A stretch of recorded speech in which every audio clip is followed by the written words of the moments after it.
Dulu orang mau kaya dengan dagang itu bukan karena ingin kayanya, supaya bisa beramal soleh dengan harta. Di tujuan kaya itu supaya bisa zakat, supaya bisa infak, supaya bisa sedekah, bukan untuk pamer. Kalau pamer yang di jahiliyah, Pak. Jahiliyah itu bekerjanya supaya kaya buat pamer. Makanya dulu ada tempat kumpul-kumpul untuk pamer harta, nggak tanggung, dihitung.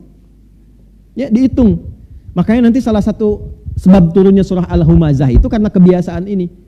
Ada namanya aswak, pusat hiburan. Suk Uqad, Suk Dumatul Jandal, dan yang paling elit, paling prestisius, Anda kan lihat kalau ke Mekah, ke Masjidil Haram, di sampingnya ada bukit besar yang ada istana itu.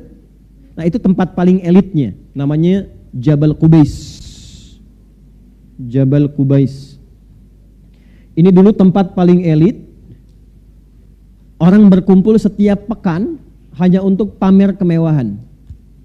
Jadi sepekan itu yang berniaga, ya kan?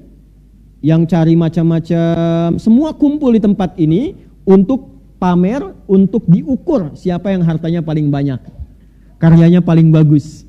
Yang karyanya paling bagus ditulis dengan tinta emas, nanti dikelilingkan ke Ka'bah, disebut dengan mu'allaqat, yang ditempelkan di Ka'bah. Kelak di era Islam akan diganti dengan kain kiswah yang berisikan ayat Quran dan Asmaul Husna.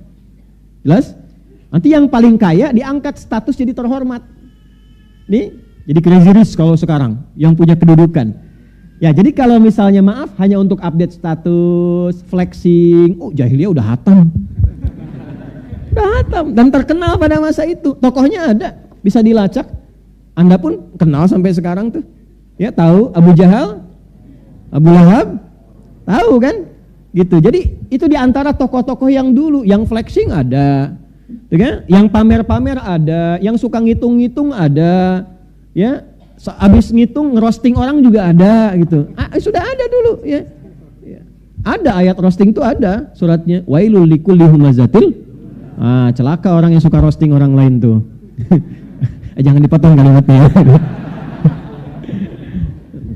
Ya, alladzi jama'a mala wa habis itu ngitung-ngitung honor, dilihat-lihat, kumpulin, hitung-hitung. Ya, ini kecenderungan kalau orang sudah banyak harta cenderung merendahkan orang yang kecil.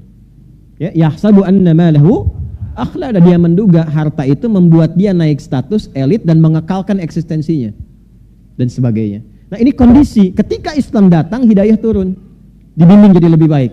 Jadi orang bekerja itu bukan naikkan status jadi semata kaya, bukan, tapi bagaimana dia bisa beribadah dengan hartanya.